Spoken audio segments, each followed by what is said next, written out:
You're back. Good. What can I help you with?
Waves are beginning to die down. Look at those little bastards. Simmer down. Simmer down, bastards.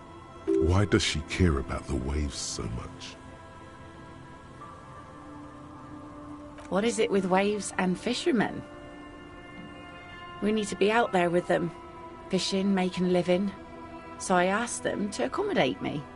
But until that happens, I can try to assist you the best I can. So, what will it be, officer?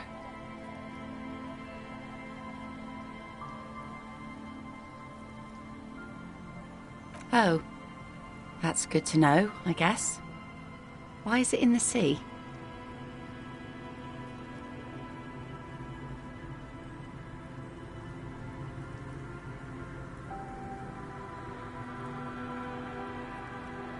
This calls for a funeral, if you ask me.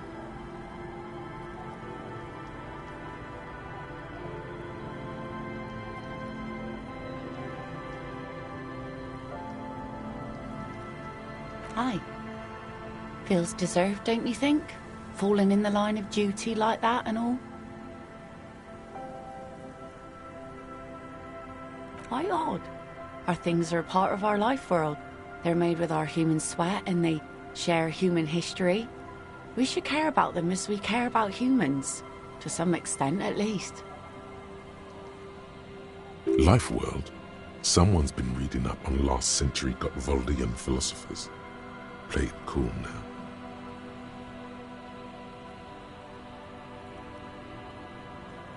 Oh yeah? You won't even be able to get it out of the water before early June. And where are you going to bury it? Who to invite? What music to play at the wake? Take it from someone who's been through a few funerals. It's easiest to just leave them there and let nature take care of it. That's all we have time for right now anyway. Come back here in June and see how you feel about it then. It's not like it's going anywhere.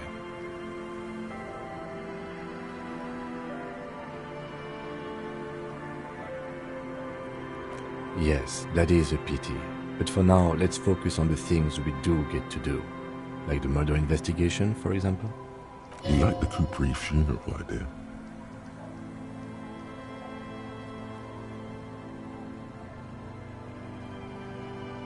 Oh? Who? Well, how can I assist you then, officer? Where are you? This says by signing, I agree to living with construction noise. What exactly is the Union building? What a nice idea. Wouldn't have thought that... She sounds incredulous about the niceness of the idea. that Evrart and the Union have nice plans for anything. I thought they only cared about themselves. Well, I guess Union members have children too. And those members have a vote when electing the head of the local chapter.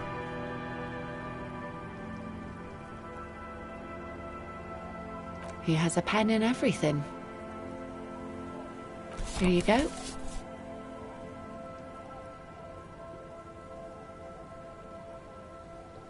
I shouldn't have.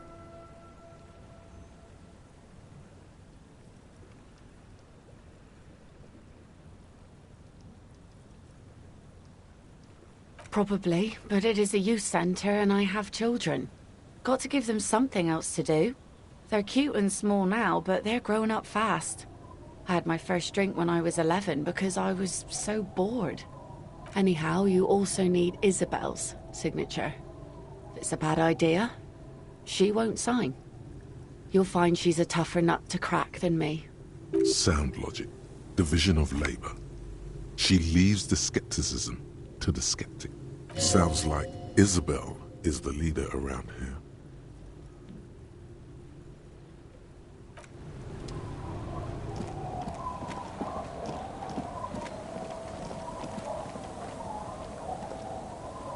Our tenant, the policeman.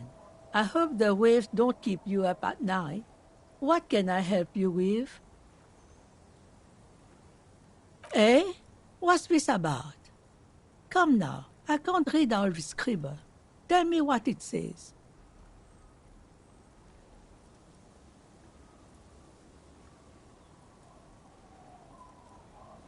Huh. I might be half blind, but it looks like part of the village is gonna be a street. The best part. The part we need to get out of our houses. I see Lillian's name is already here. The girl is too trusting. Either way, I won't sign union papers. I've seen it all before. You think they've got our interests at heart? Rich men are always selling poor men promises they never planned to keep. Then the poor get pushed out of their homes and the rich get a little richer. That's the way it goes. So no, I don't trust the fat man, and neither should you. She speaks with the authority of a leader. Hers is the final word around here.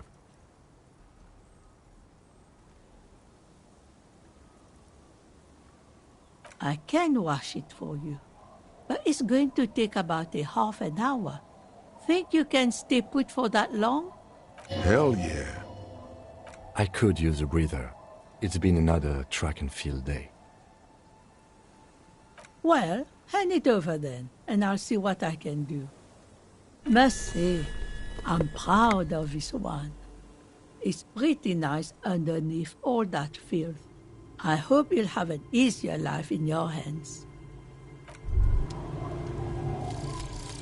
Jamais vu. Derealization. Jamais vu.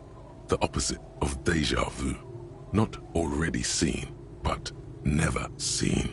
Everything that should be familiar appears strange and new, like some half-forgotten day in your childhood. Only now. That's the feeling you've been having.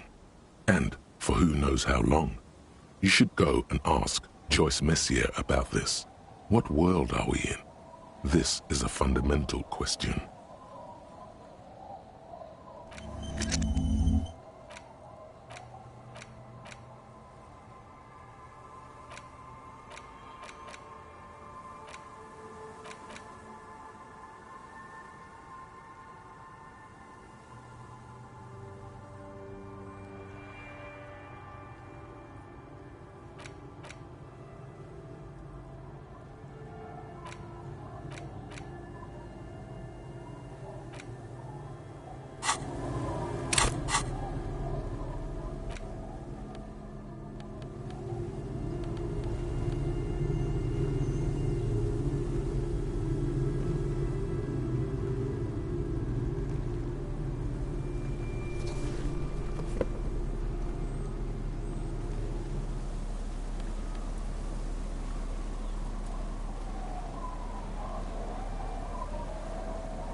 You take the legal documents out of the envelope.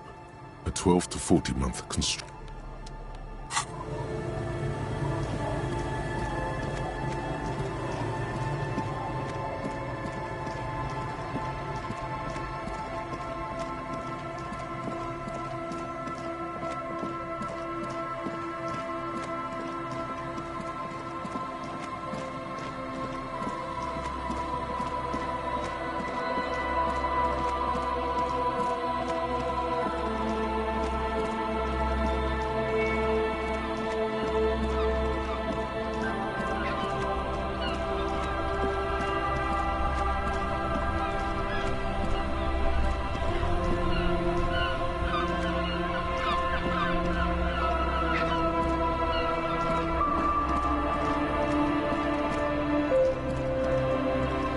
Inside, you see a set of steering levers, a radio microphone. This is Precinct 57. How may I assist you? Yes, I got the mercenary's name and a few biographical details. Are you ready? The lieutenant leans in to listen, notebook in hand. That suit of armor was issued to an Oranese citizen named Ellis Kortenaer. That's Ellis Kortenaer.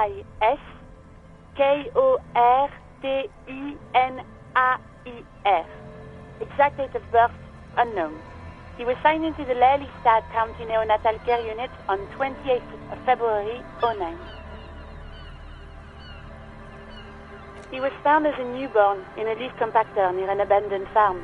He spent 4 months in the neonatal unit, survived apparently, and was assigned to a foster family at 2.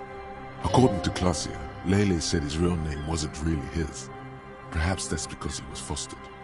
This is what the ICP knows about him. He was raised by foster parents, entered the Eastbrand Military Academy in Vredefort at 17, then served in the Oranese forces till he was honorably discharged in 41, just a year before the Seminese conflict. Then the armor followed him to Seminine, or at least I assume it did. And that's it. There are no records of his employment in Crenel, or any of its other incarnations, or him even entering Revachol. It's a garden tool used to press leaves into these cubes. It's a detail the hospital had, the only detail in these files. So I thought it would be good for you to know. It is. Thank you, Alice.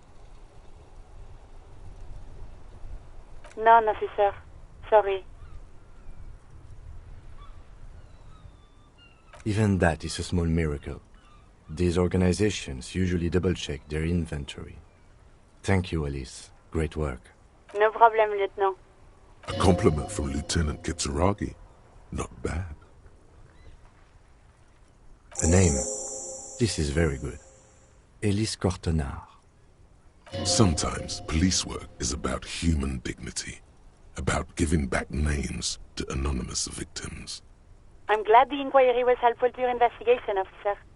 Did you have any other questions? 57th, over and out. In the cabin, you see a...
This orange machine is turning the crank.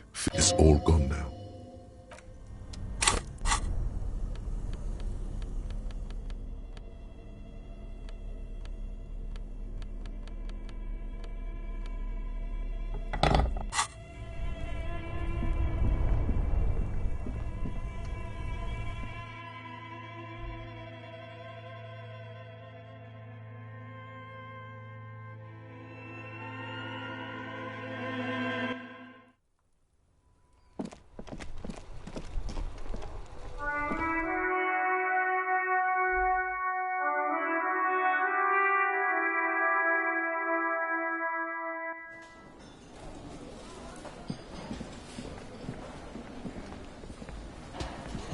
Hi, gendarme.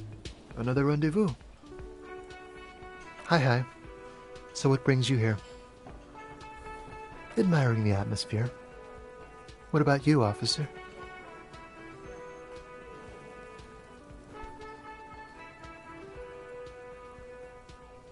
Really?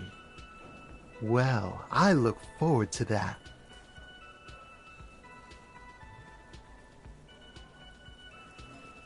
Oh yes, let's see. He knocked on my door a few days after the lynching. I think he was going through the entire building, asking questions. Nothing. That I didn't see anything. Why shouldn't he? What friend? No, I don't think it came up.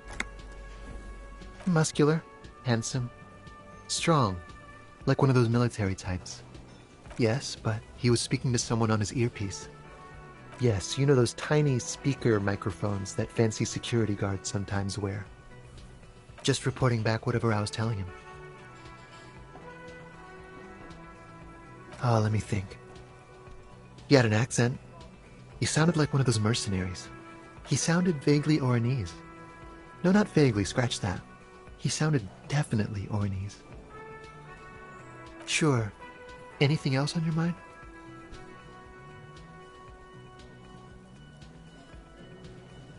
Oh, a committee. How interesting.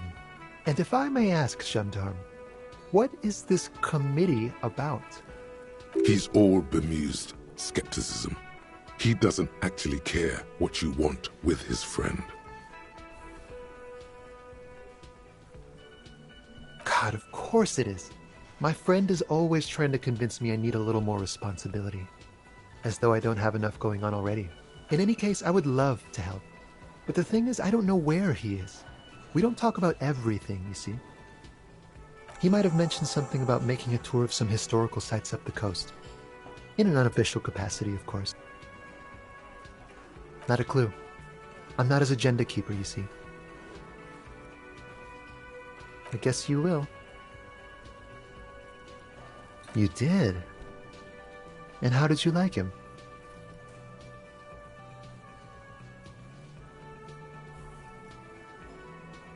I told you, he can be very useful. I guess that's the charm of powerful people. A visitor from the first world. He's not like you and me, gendarme. He can always return. To his opportunities in Occident, sur la clé. Still, his coming and going brings some life to the village. Or is it just money? I don't know. Friends, I told you. Sunday friends. Friends who like to get together from time to time.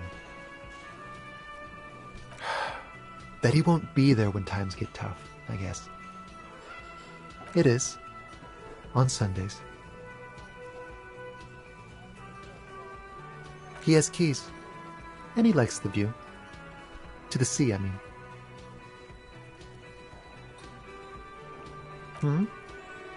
What about me, gendarme? It's the sports. He's a sports guy, all about that physical prowess and athletic skill.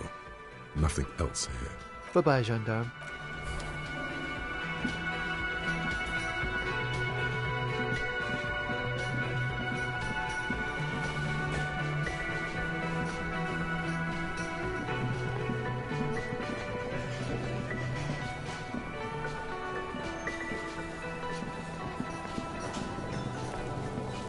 The man ponders his cooking utensils and gives you a little nod.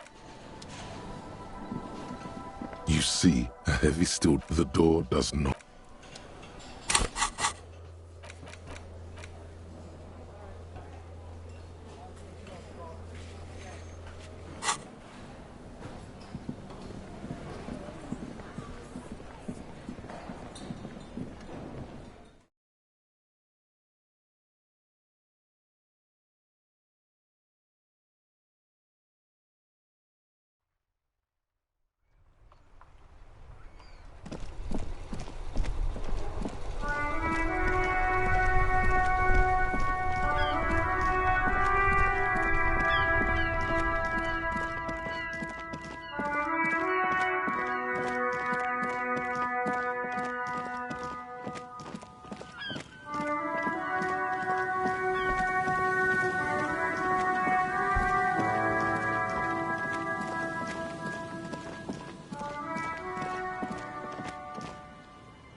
trap is poor things.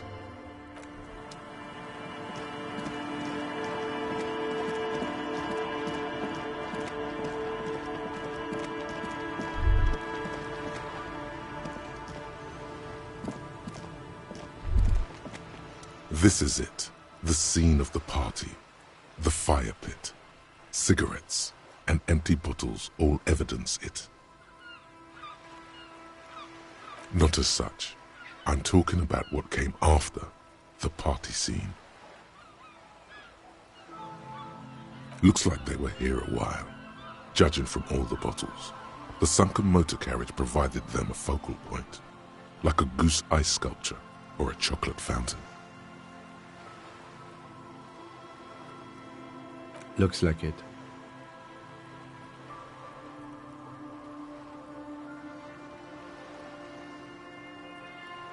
Hey, let's keep moving, detective.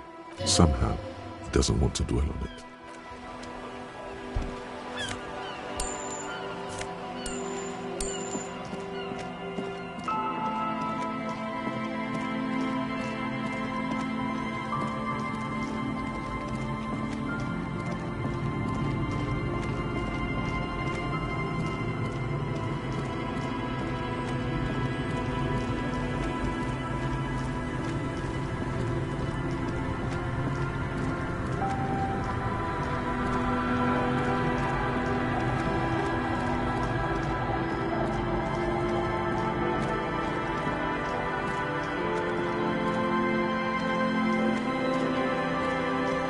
The scruffy-haired little boy kicked this one, doesn't say any. Lily-da, Mum. The stone kicker laughs suddenly. The other one laughs as well. Wow, so intellectually stimulating. You're stupid. Okay.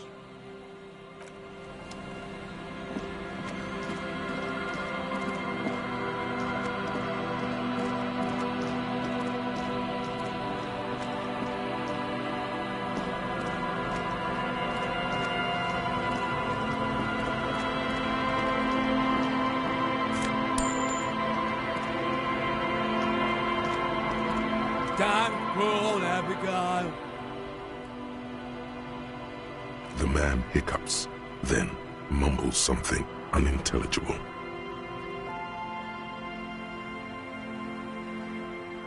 There's no use in yelling at drunks. He's barely holding it together. The drunk man starts coughing a really disgusting, hacking cough. He snorts and beckons you to lean in closer. Don't call Abigail. Don't call Abigail. Don't call. There was little chance he'd be a reliable witness anyway. Tequila sunset. What's it about? I'll let my hand address the situation. Maybe you've heard. I used to be a very successful businessman. I've signed more than a few lease forms or whatever the fuck they were. Anyone's got a pen? The pro's gonna do it. All right.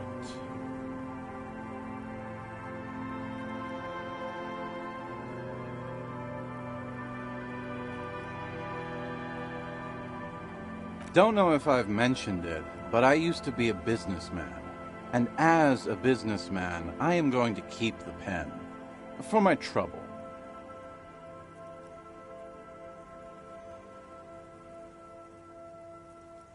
Glad to have been of assistance. After all this time, I feel like I've made a difference. The incapacitated drunk lay there snoring like an ancient, rusting tractor. Thank you for your help. Should we go and mail this? I think I saw a mailbox on the plaza. Okay, what's on your mind?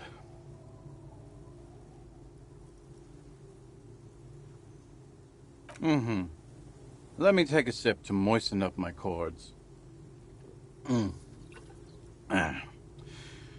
Tequila Sunset rolled into Martinez last Friday. And by Tequila Sunset, I mean you, the man, the myth. Hey, let's not jump ahead of ourselves. This is your story. Stop interrupting. You got here on Friday to solve a case, hoping to be the early bird who gets the worm. And by the worm, I mean the buzz. Because as far as I know, all you did was get piss drunk. Word on the street is you went around the local hostel telling people that you're a police officer, and that it would be really fucked up if you shot yourself in the head right in front of them. That's pretty high concept, if you ask me. The lieutenant's brow is furrowed.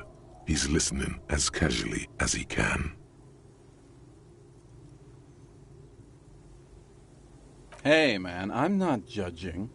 This life's a valley of woes. Some of the highest concept people in history have killed themselves. And been drunks. Either way, it was a late Saturday night when we, the Union of Moribund Alcoholics, got our drink on. Nothing remarkable about this. We get our drink on 24/7. Makes everything warm and glowy. I trust you know the feeling. One moment we hear the sound of a motor carriage revving up somewhere on the plaza, followed by a series of dings and bangs. Do you remember the sound of wood cracking? The billboard? Naturally, loud noises pique the interest of anybody owning a pair of ears. That's just the reality we're in. Anyway, there was a brief silence, a gasp of silence, if you will, followed by a real commotion. We heard the carriage careening towards the coast at top speed. Sounded like someone jumped the canal. We grabbed our brewskis and rushed to the jetty. Never underestimate the speed of an alcoholic. What we saw was a sight to behold. A beat-up police carriage containing you. Right there on the beach. You revved the engine and screamed at the top of your lungs. The time hath come! So, naturally, being the curious cat I am, I asked what time hath come, to which you replied, "The time hath come for Tequila Sunset, the end of all things."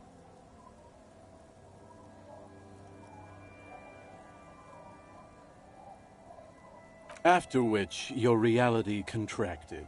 You jammed the pedal, plowed right off the jetty, and through the ice. We ran towards the ice, whilst you crawled your way out, miraculously unhurt, covered in seaweed and shit, like some kind of sea monster. When we finally got there, you were sitting on the beach crying. You said that your badge and uniform were in the car.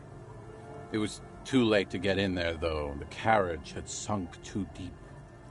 Recognizing a brother in need, we offered our condolences and invited you to party with us, which you naturally agreed to.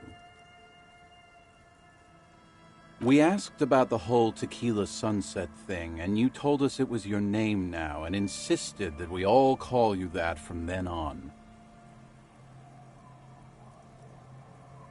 No, that's just what your mother called you.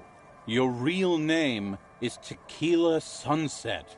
Just embrace it, brother. Hours. It was an all-night drink-a-thon.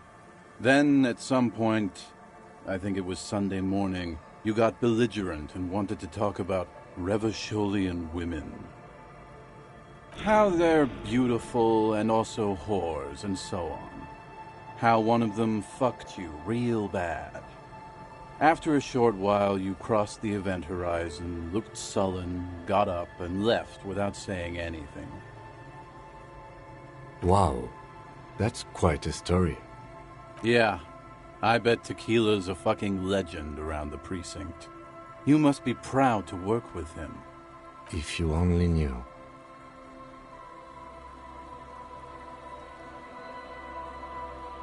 You were pretty vague about it, but you kept saying you got fucked real hard, and that we've all been fucked too.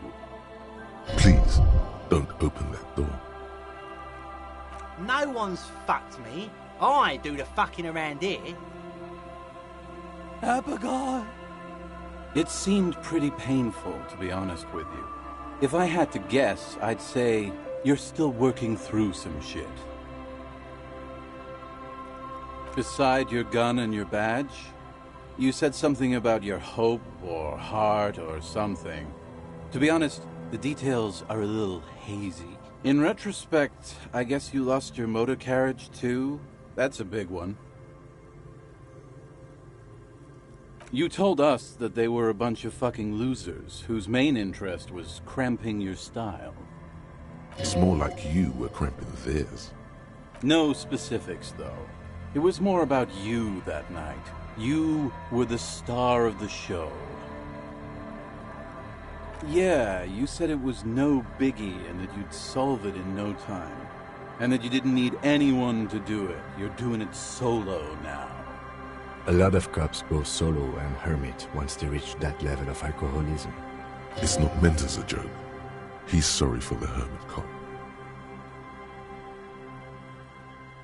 Yeah, you said that you'd really behaved unreasonably and failed to uphold your responsibilities as a representative of the coalition.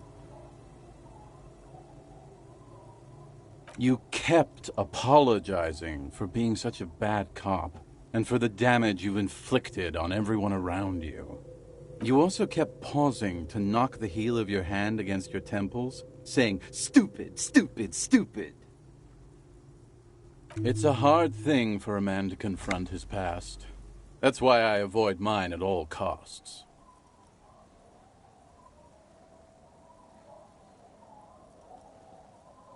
Whoop-de-doo. So now I'm a fucking storyteller. Right. Why not? Better than a beach bum.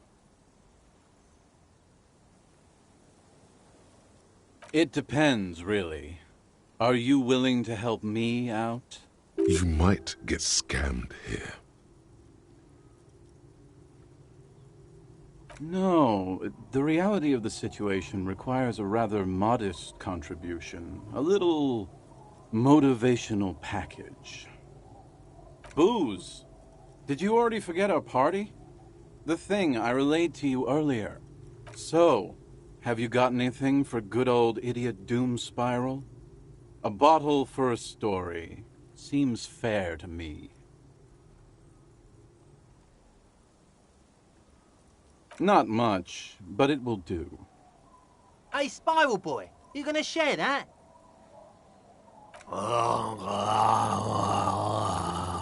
Shut up, guys. I'm telling a story here. Something happened to you. Something happened to me, too. My actual name is George, but around here, you already know. I was once a reasonably high net worth individual.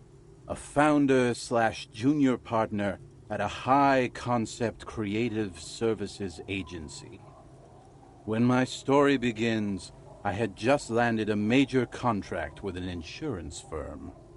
I used the profits from my agency to finance what I called a cultural incubator. Abstract value generation, value per person, high-concept stuff. I developed the paradigm, worked within the paradigm, but the burden of leadership weighed heavily on me. So I went jogging every so often to keep myself sane. 22 full-time employees, an all-star team, a potentially historical set of individuals. Worrying about them often kept me up well into the morning hours. It did. With my trusty Sansarique tracksuit, I felt like I could conquer the world. But now dreams are worn thin, much like my tracksuit. One day I left on my evening run. As you may know, it's impossible to clear your head when you're distracted by the sound of keys jangling in your pockets. His eyes are clouded. His dilated blood vessels encircling his irises like stinging brambles. His eyes are your eyes. So I removed the keyring and put the keys for the front gate and the apartment into different pockets to stop the jangling, you see? At least, that was the plan. I was halfway done with my usual lap when it started to rain. The reality situation became very wet, very quickly. Wet, okay? It was raining really hard. I made my way back home and discovered that I didn't have the key to the front gate. I'd mixed it up with the key to the letterbox, which was useless. Naturally, the situation required me to climb over the gate, which I did. There was no climbing down because I slipped and landed on my ass. No, you don't. Whatever. The point is, reality was looking rather grim just then. Me lying on my ass in a mud pit in the middle of a heavy shower.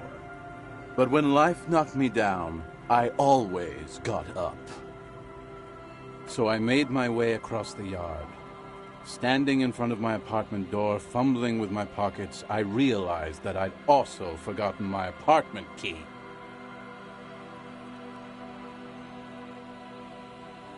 I wish I were, Tequila. I wish I were. Instead of my apartment key, I'd taken the key to the office. I rang my neighbors' buzzers. It was late, and most of them didn't even answer. Those who did assumed I was trying to sell them something and hung up before I could even explain the situation. People are naturally wary of ad men, you see. One moment someone chats you up, 5 minutes later you've bought a box of edible lingerie and a strap-on. I don't begrudge them, especially since I was known to be one of the best. Heavy is the head that wears the crown. Just then, I experienced a moment of clarity. I still had the key to my office. I could wait out the storm there. But when I reached my office, I remembered that I'd asked one of my producers to change the locks that day. And since I hired only the best, he'd already done it, and I couldn't get in. Anyway, long story short, life spiraled out of control.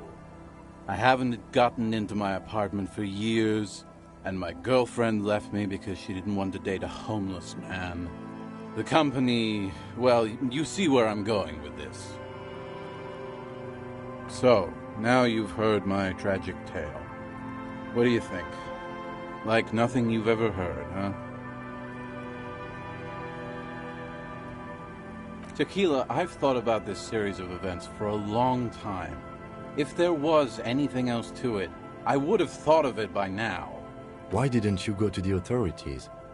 Well, at one point they came to me, but, you know, I didn't have any ID on me, so they tossed me in jail for 2 days.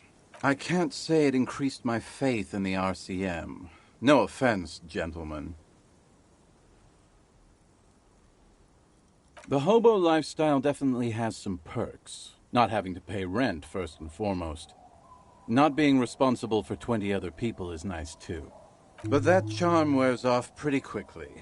Before you know it, you're wearing a shit-stained tracksuit and spending your days picking tear. Good fucking question, Tequila. If I knew the answer, you think I'd be hanging out on a beach in this formerly premium but now extremely dirty two-piece lycra tracksuit? I used to own my reality situation. My business buddies and I had our own creative services agency. I had a nice apartment, an even nicer piece of ass. But somehow it all got away from me. Now I can't hang on to anything. Just last week I stole this nice new jacket, but then I lost it too. The only things I haven't lost are these two drunks. You of all people should empathize with this. Perhaps this lost jacket is something you could help with? My agency, man. The Boom Boom Room. Our concept was combining high art with the lowest forms of marketing. The color red, breasts, and oil painting.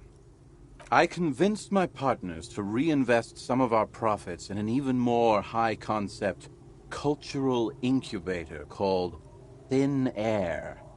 The artists were happy, the clients were happy.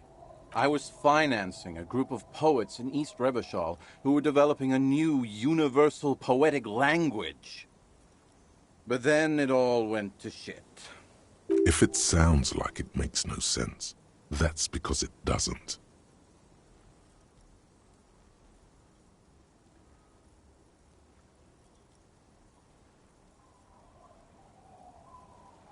I know. It was fucking awesome. Until I went on a jog, unleashing a cascade of doom that washed it all away. What? You've never seen 100% Lycra before? Go on, feel that primo material. Pretty nice, huh? This might be one of the last of its kind. Should probably be in a museum, honestly. Good God. It's nearly impossible to describe how dirty this texture is. It's like rubbing two jellyfish skins together. You feel about 15% less human for having touched it. Randomized trials have also found Lycra, TM, to be associated with a number of exotic, highly malignant cancers, so you also have that to look forward to. And then there's the smell. But you don't even want to think about that. Wow, you're lucky. He never lets me feel it. That's because your paws are fucking filthy, Rosie. We're right next to the bay. You could wash them any time. My fellow members of the Union of Moribund Alcoholics? They're exactly what they look like. Hey, tequila! You want to buy some speed? Shut the fuck up, Rosemary. He's a cop, remember? I thought he was a cool cop. A gurgling sound comes from the direction of the non-responsive man. And yeah, you're already acquainted with abs. So yeah, that's basically us. We drink together. Tequila, it's a verifiable tragedy. It was practically brand new. Sure, it didn't really go with my Lycra threads, but it did itch a lot less. Say, you're a detective, right? Maybe you can help old Doom Spiral out. Solve the case of the missing jacket. What do you say, Tequila?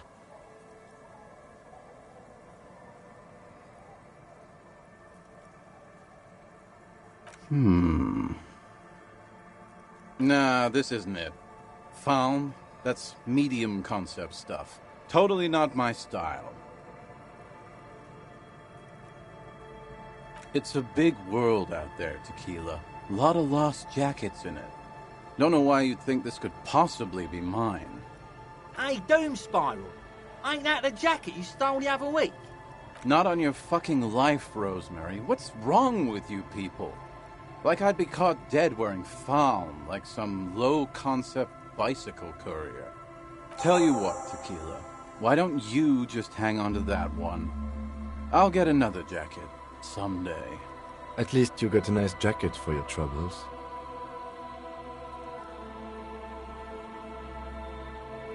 What's in a name? Hey, Spiral Boy, you gonna share that? Shut up, guys. I'm telling a story here. I was once a reasonably high so you don't want to just hear the same story again. I do. But as you can see, my fuel tank is running quite low, if you catch my drift. Classy.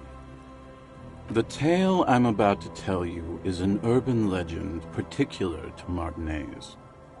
That said, I first heard it from a former bicycle courier in Koran. There are many variations on the basic story, and the details often conflict. What everyone agrees on is that nobody knows the exact nature or identity of the phenomenon.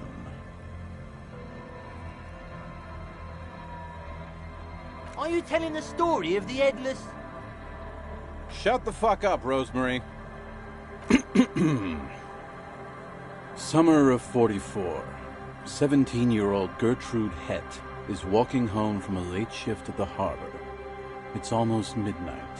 She stops for a cigarette near the canal. Our heroine finds herself enjoying the peace and quiet the canal provides. What she doesn't know is that her peace is about to be shattered.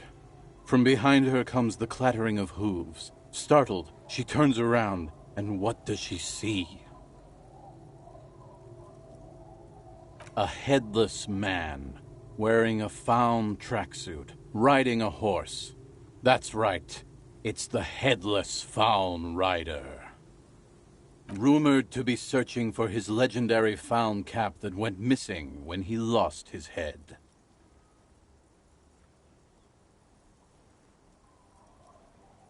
I thought that he rode a headless pig.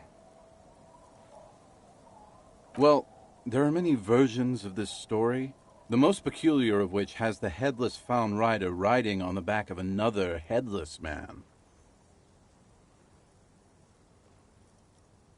If I hadn't lost my keys that one time, I'd agree with you. But life is a cruel mistress. Gertrude Hett may have been the first to witness the headless fawn rider, but she wasn't the last. Oh no. Tell him about the two feminists by the locks. Fuck, Rosemary, they were dating. No one said they were feminists. Everyone always misremembering this stuff. This wouldn't be the De Ponte Delgado case, would it? What? You know it? I've read the case file. But please, go on. Right. Early autumn of 46. Ulla de Ponte and Eva Delgado are fishing near the waterlock long after the sun has set. The wind picks up. A sky already dark now blackens. Water starts falling from above, the first cold rain of the season. The women are caught in the downpour. They act quickly. Eva gathers the rods whilst Ulla turns around to reach for the tackle box. Don't turn around. Don't turn around. When she sees something, her shriek is so violent that the residents of the nearby apartment building believe lightning has struck. But there is no lightning. Only a heavy downpour and the silhouette of the headless fawn rider looming on the horizon. Ulla makes a run for the shore, but Eva slips on a wet rock and disappears into the cold, cold canal with nary a sound. Her body is never recovered.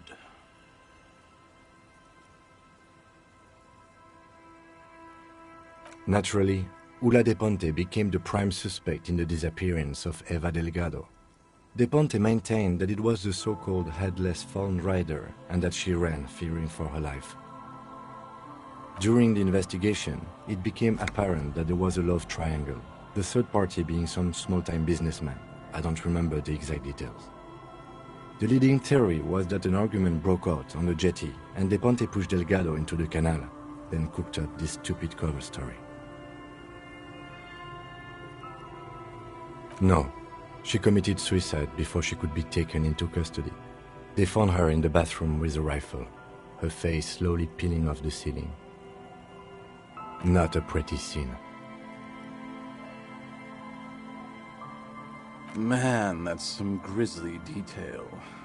Oh well, here's to another case closed. Anyway, that's the story of the headless fawn rider. Pretty crazy, huh?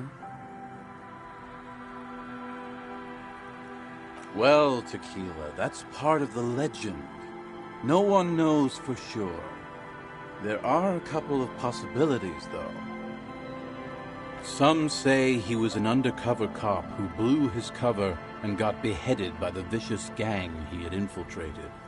Now he rides, searching for his lost fawn cap, plotting revenge. Oh, headless brother, where art thou? Others claim he was a professional jockey who veered off course during a steeplechase, ended up in somebody's backyard, and got decapitated by an exceptionally taut clothesline. Personally, I think he was just some guy who hanged himself from a really tall tree, and the fall was so violent that his head came clean off. Coincidentally, at that exact moment, a horse happened to pass under him, and his beheaded corpse mounted it, where it remains to this day. But then, no one really knows. For some reason, this does strike you as the most plausible theory of them all.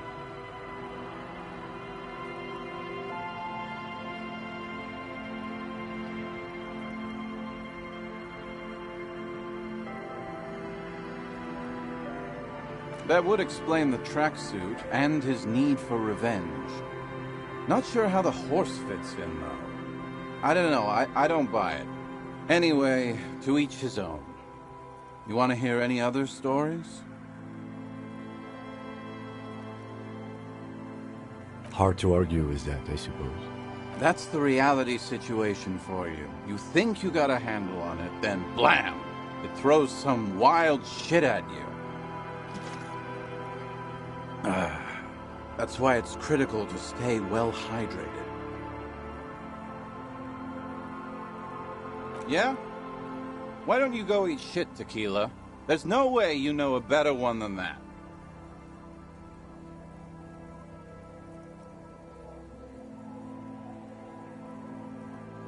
Giants?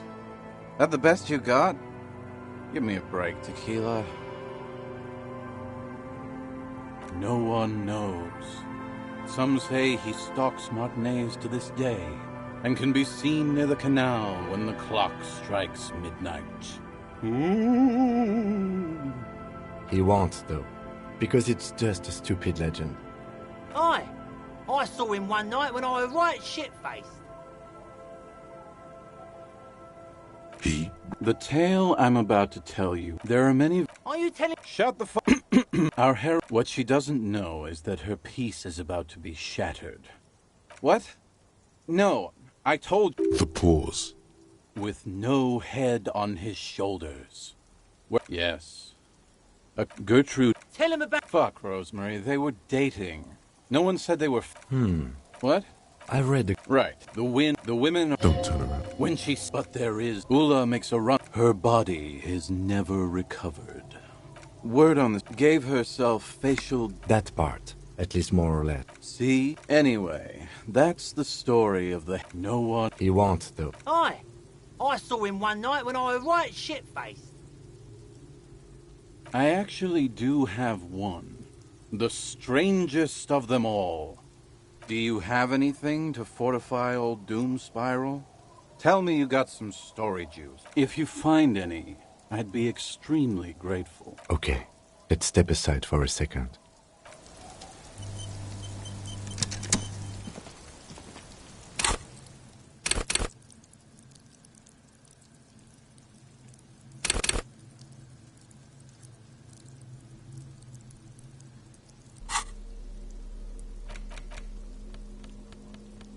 You take the legal documents out of the envelope.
I've been meaning to have a little chat with you about your sense of style. It's just, well, you look more like a high-flying businessman than a police officer. There's nothing wrong with it per se. It's just a little much. You know the expression, the clothes make the man? The right outfit in the right situation can make all the difference in the world.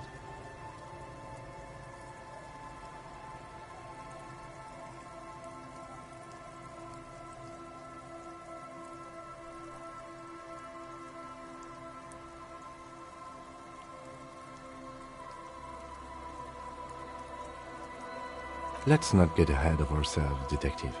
A warm smile. Anyway, we should probably get back to the case. Let's go.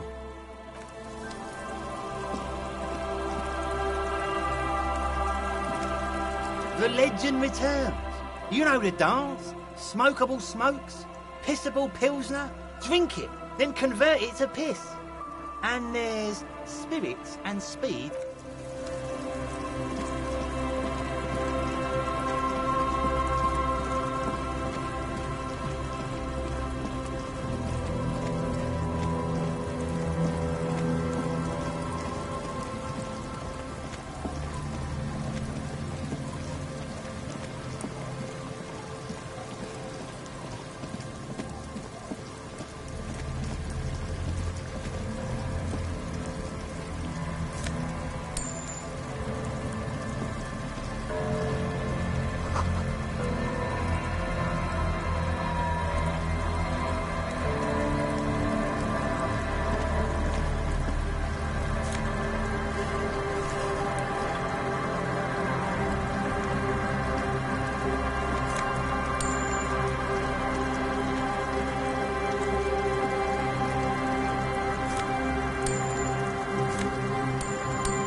Hello again.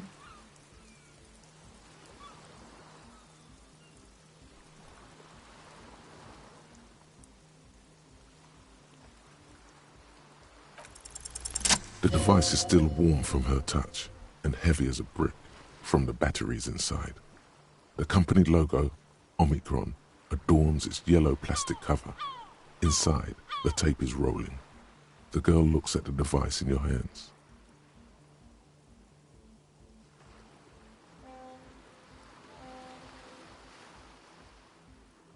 She looks you in the eye, her pupils wide, surrounded by a ridiculous amount of makeup.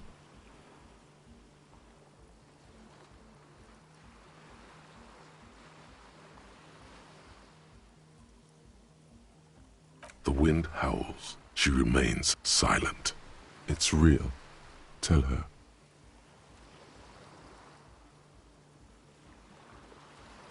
What is?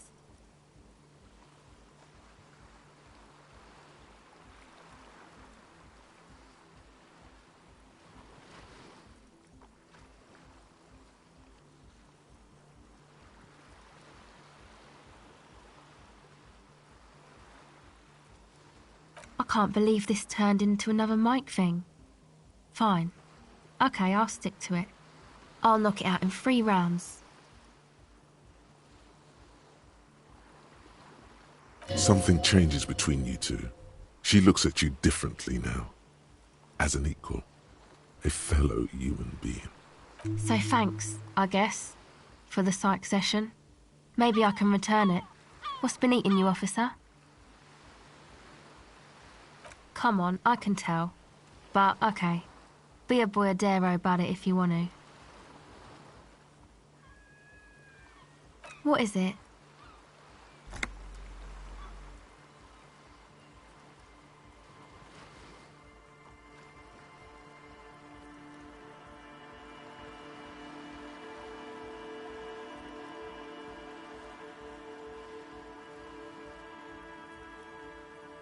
Oh, really?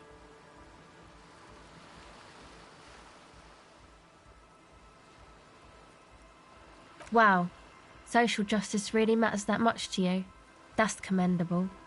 It really had you shaken up there. Are you sure that's it, though?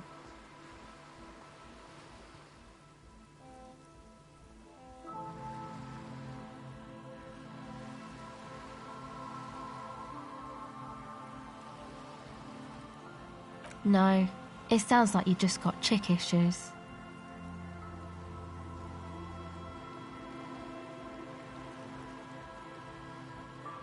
Okay. Why do you think that?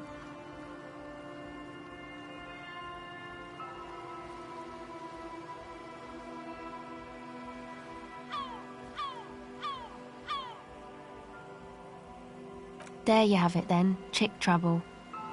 Not political after all. Who was she? Really?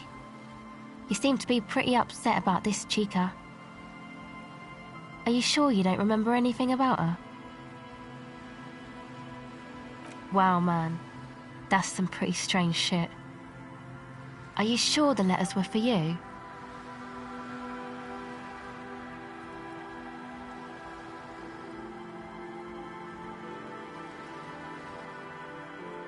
How come you don't remember, though? Is it like some selective memory thing? Man, when I get hurt, I just want to forget that shit, you know? That kind of selective memory.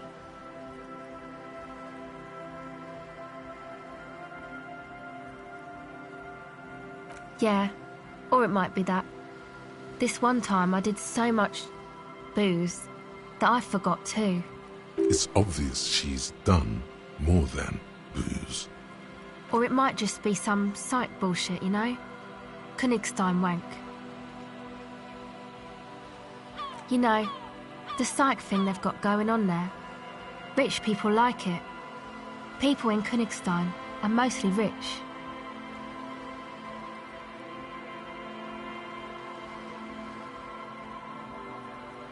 You're welcome.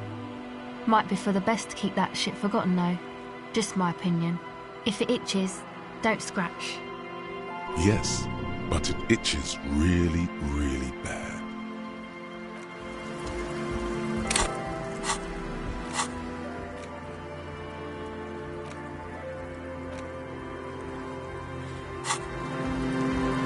Hello again. My associates? I haven't got much to say about them. Of course I do. To the cops. Don't know what makes you think it'll be any different. My associates? Sorry. I just don't tell people about my friends and who they are and so on. I don't provide information on them. To the cops. Don't know what makes you think it'll be any different later, but...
old door, worn by elements, guards.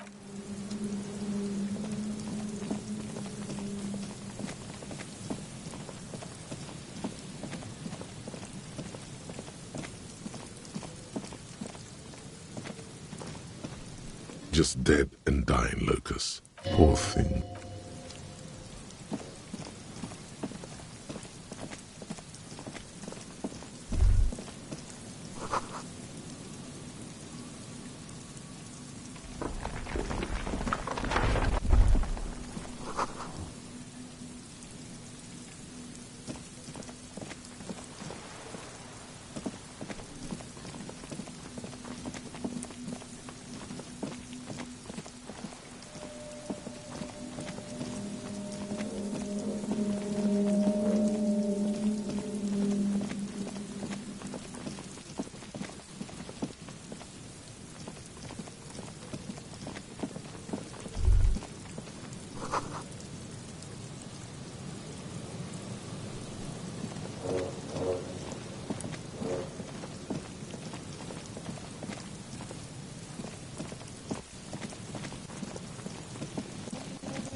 There's some tear, an empty cigarette.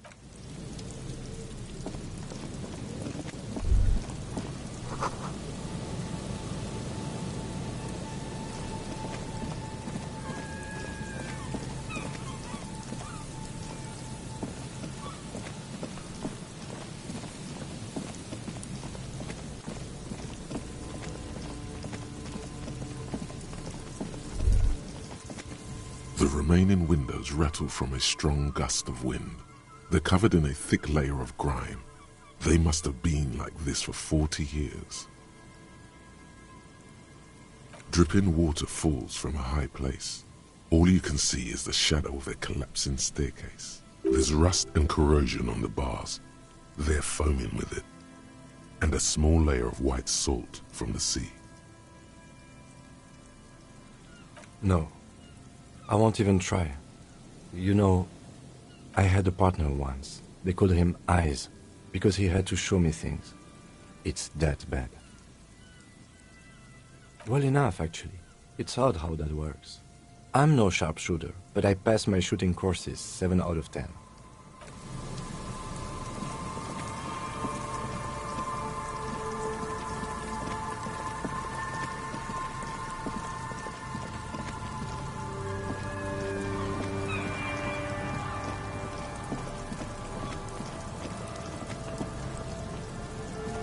A few locusts trudge along the wall.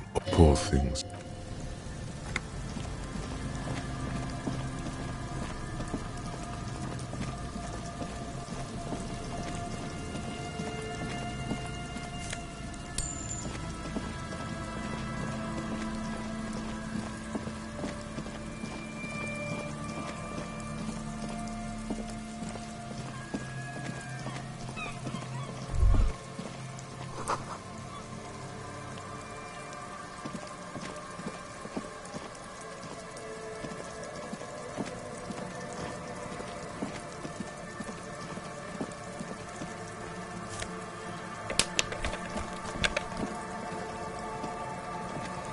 As you approach, the man turns and greets you with a polite wave.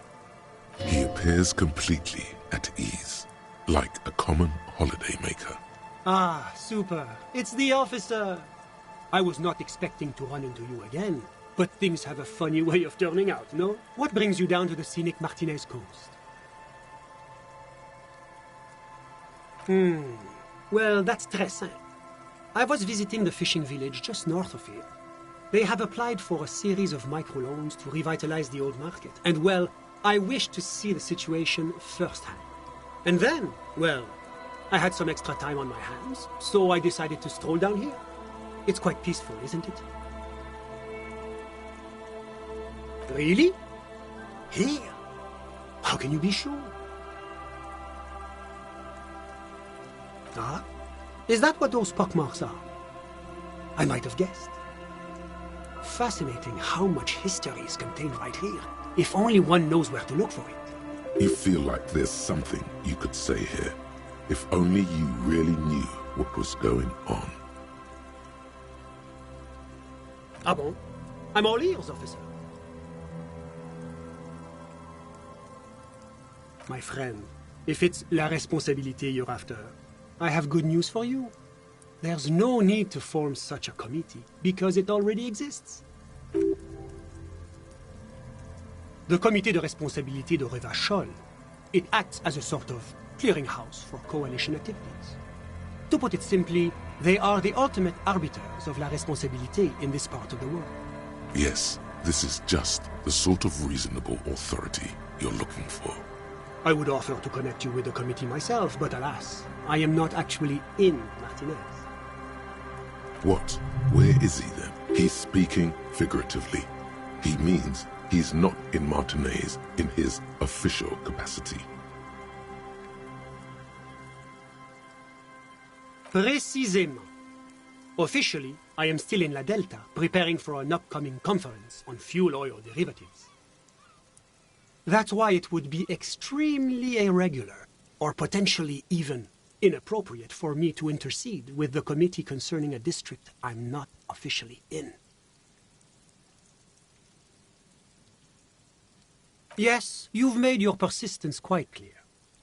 Under normal circumstances, I would have to insist you go through the regular channels. No. You can't let them give you the runaround. But if you have information of a vital interest, they might be willing to entertain an exception. In which case, I would advise you to contact them via Coalition Warship Archer.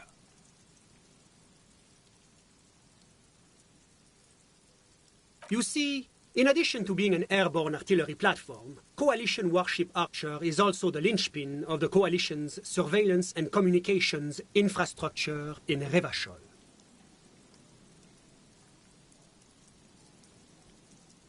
And listening. It has the most objective vantage point in the entire city.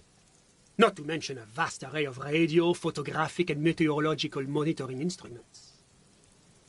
I find it a great comfort to know there are benevolent powers watching over all, in strict accordance with the Wayfarer Act and the Brisselmühne Convention.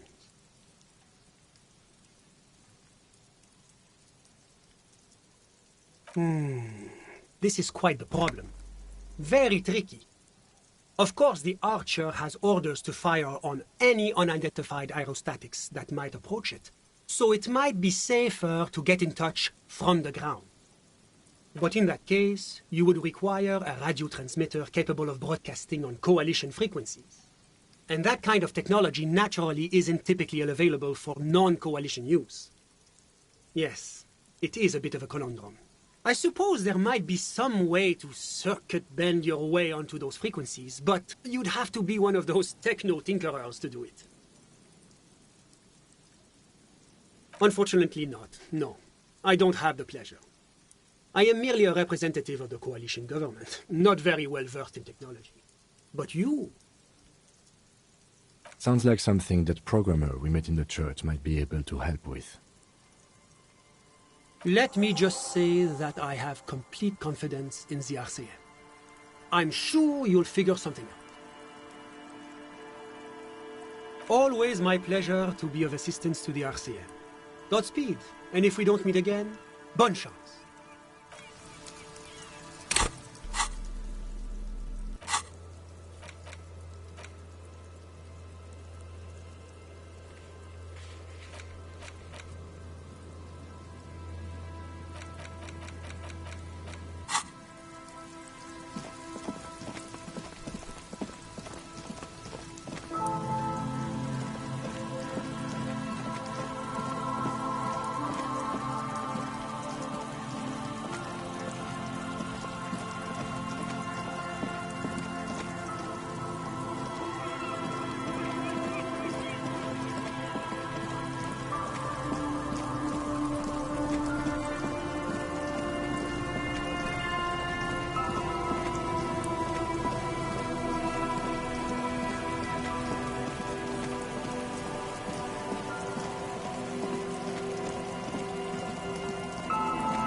Hey, was there something you needed?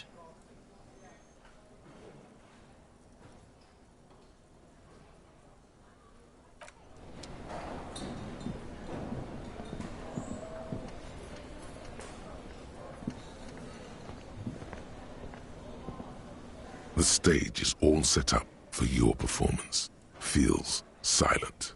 You can hear the pellets creak under your feet. You feel a little dizzy, a little unsteady suddenly. So, are you ready for your thing now? Let me know when I should turn on the karaoke carousel.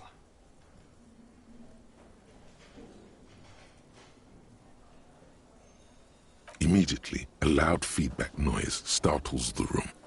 You feel like an amateur. How are you supposed to hold the mic? Should you just sing into it? Where should you stand?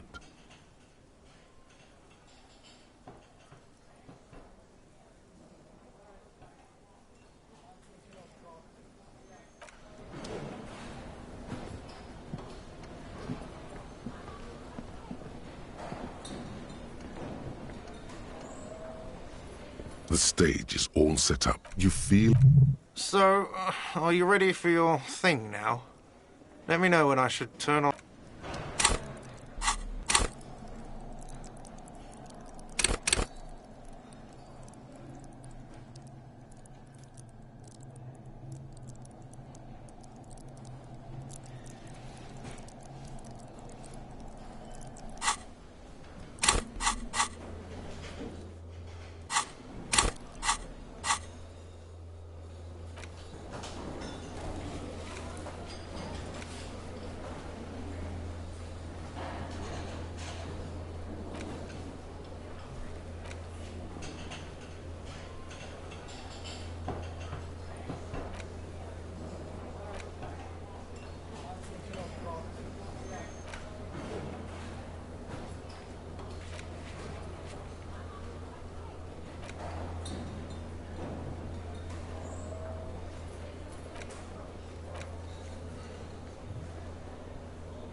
The dented yellow mailbox greets you with its graffito and bullet holes in the front. Yes, for sending mail. You drop the white envelope in the darkness. It lands with a soft thud on what sounds like a couple of letters. About a week's worth of mail as collected in there. They'll empty this very soon. Probably did the right thing. You can't trust that slug, Everard. You know he's going to play you somehow. All right, let's go back to Everard. If we don't mention anything to him, he won't know before it's too late.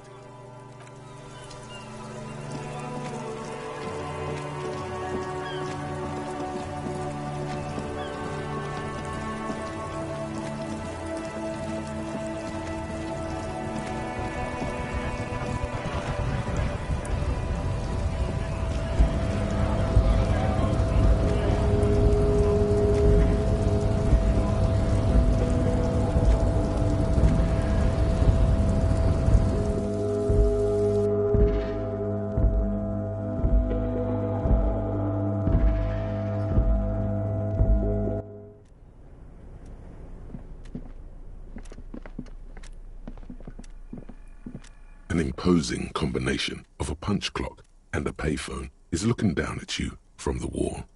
A note on the side says, "Tokens unavailable due to strike. Use change." The machine swallows your coin and seems to be waiting for your next move. Your fingers run over the dial pad. 005. That's the dialing code for Revachol. 4952, and a moment of hesitation before entering the final numbers. 993. Calling. Calling. Still calling. Then... Video Revachol, 24-hour video rental. You rent 8 and 10mm film for home use. This is Lammy. How may I help you? The voice of a youngster on the other end sounds as enthusiastic as that of a man walking towards the gallows. Video Revachol is a 24-hour video rental. We rent 8 and 10mm film for home use. This is Lammy. Sir, I don't know. It's a video rental. Maybe you rent videos here. No. Maybe you called to extend your rental period? Do you need to extend your rental period?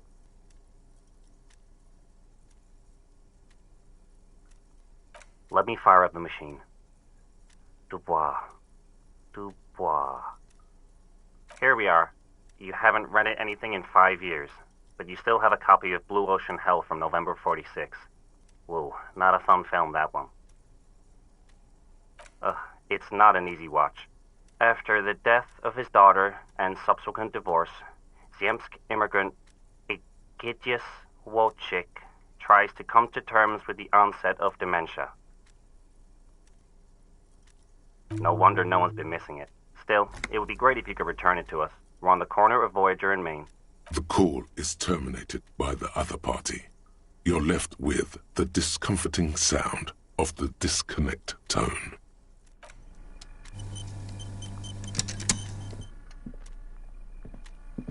The payphone hangs mutely on the wall.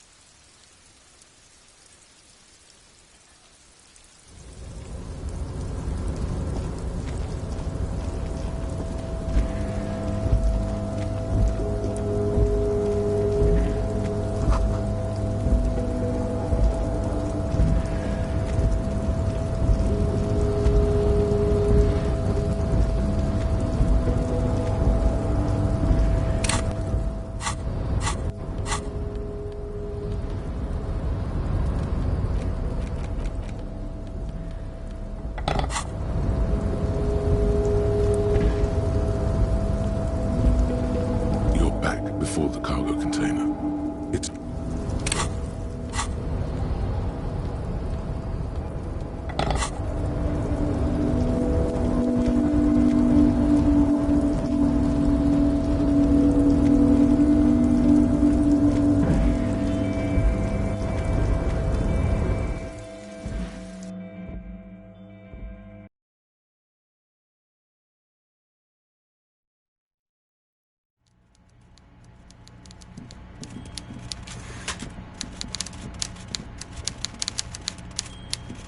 Mr. Dubois, every worker...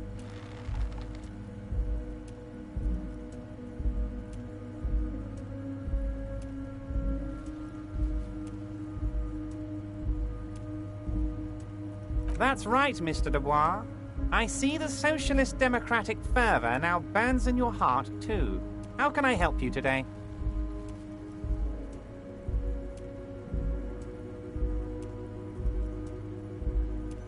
The Golden Boy returns once more.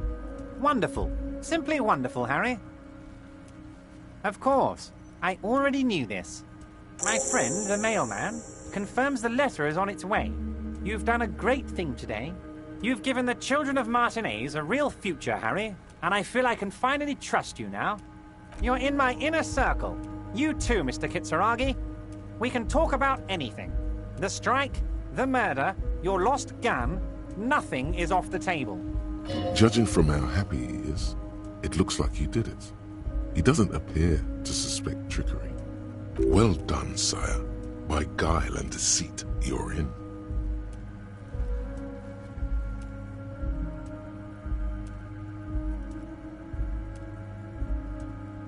Harry, by now you should know I would never do anything tricky like that.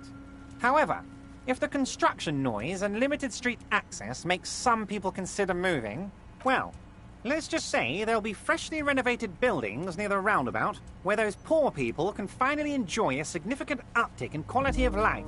I'm talking real affordable workers' palaces. So the village is doomed. You were there, you saw the place, a wasteland. There's nothing left. But mark my words, officers. We are going to reset it. Reset. I have big plans for Martinez, and they do not include humans living in those pig sheds on the coast. That land will be used for municipal buildings and commerce. Harry, imagine a youth centre supermarket church complex, employing hundreds, no, thousands of people. The coast will be lit up with enterprise and life. All those ruins out there turned into low-income housing. Harry, enough is enough. We're taking this district back. The war was 50 years ago, for God's sake. It's time to move on. Yes, I do. I got the centre, I got room for a retail complex, and in 4 years, I'll get the church too. The wheels are already turning, Harry. The wheels of progress. This post-war limbo, I won't stand for it. There are kids practically playing with their own feces out there. It cannot go on. There is true indignation in his voice when he speaks about the state of things, and even a touch of pain. The pain is true. He's seen kids do worse than that. And then there will be a giant statue of him towering above it all. I'm not a symbolist, Harry. I'm a realist. My statue will be Martinez rebuilt. 5-story building complexes, kids off speed, and landowners in a zone hating me. That will be my statue. And yours. We're doing this together. You would look nice as a statue. Damn right I'm up to something, Harry. I'm gonna make the working man as rich as Joyce Messier. That's my job. Just like yours is to keep the peace. I did not, Harry. Although I am very, very glad he's dead. Why, a war, of course. And what do you have to gain from a war? Victory, Mr. Kitsuragi. I have victory to gain. We are going to start a war with the Wild Pines group and win before they even realize there is a war.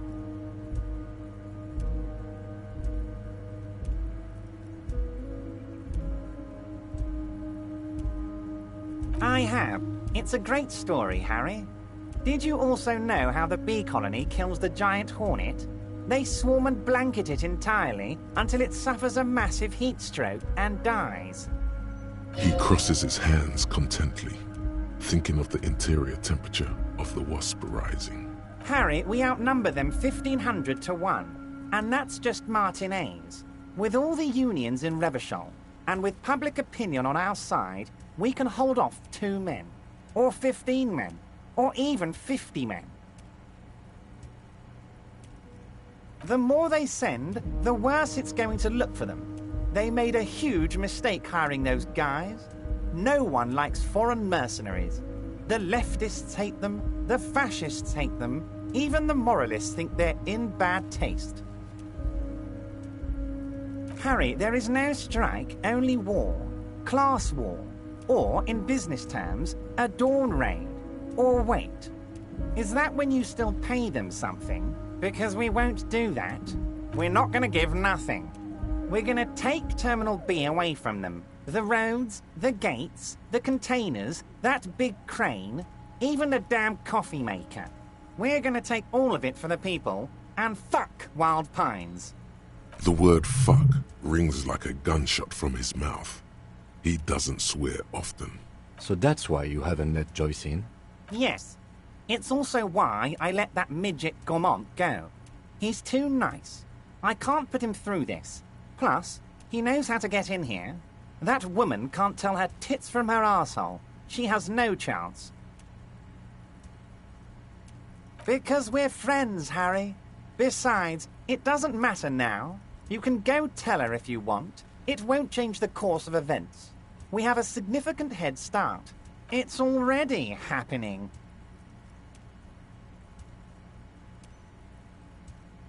2,372.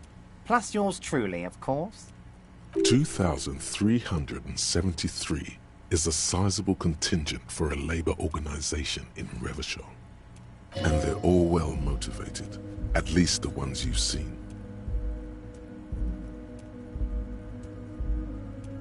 Oh, you mean what sort of goods are going to be flowing through? How am I going to replace all the contacts we'll lose once the poo-poo hits the fan? The clients will ditch us. Harry, we've thought of everything. Clients would take a well-known multinational conglomerate over a local mobster any day.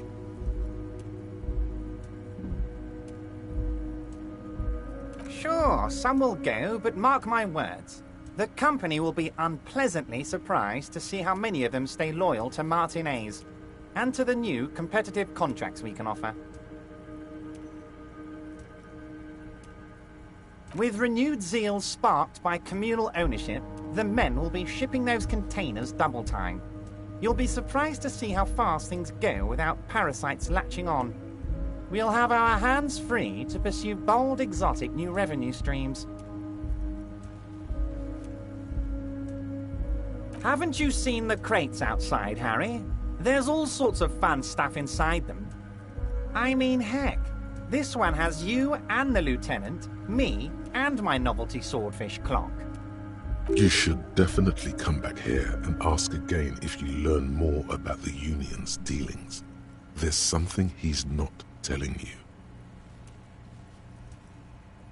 Harry, I've got to be honest with you. Your gun was found 2 days ago. Withholding this information weighed heavily on me, but it had to be done.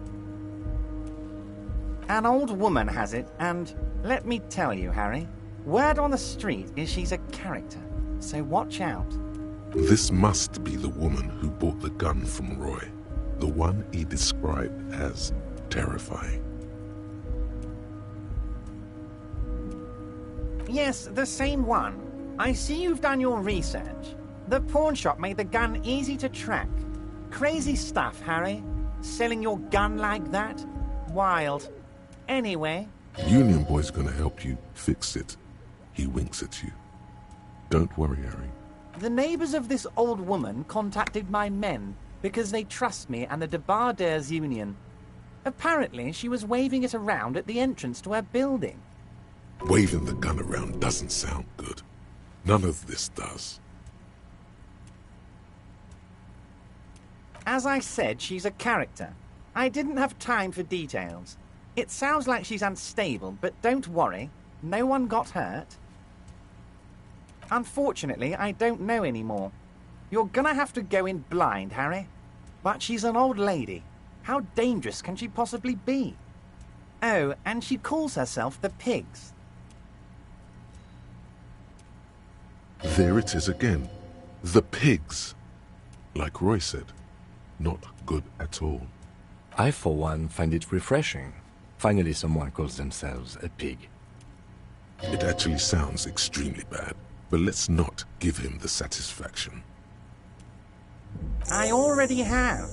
Tonight, starting 10 o'clock, near the old fish market on the coast, the one on the boardwalk, a little past the fishing village. Be careful, Harry. I would never set you up for anything dangerous, but you did ask for this. Now, back to the fun stuff. She will be there from 2200 hours till 0200 hours. More fun stuff. Seems like we already have fun stuff to do. Great, Harry, great. I think we have truly built a bridge between Martinez and Jamrock today. We have united the RCM and the Debardeurs Union. This has been so great. I'm sorry we don't have more fun things to do together, but if you ever feel like bouncing something off me, my door is always open. What? Oh, how could I forget your little side project? Well done, Harry. Well done. Don't even tell me what it was. But good job. I love it when workers take the initiative like this.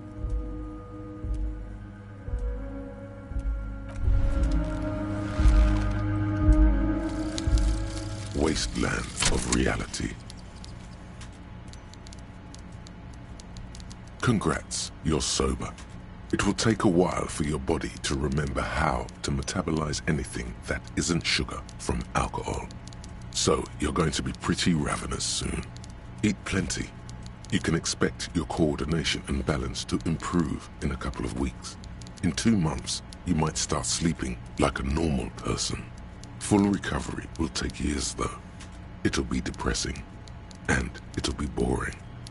Don't expect any further rewards or hand claps. This is how normal people are all the time.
Its draw has not lessened. You attempt to turn the handle.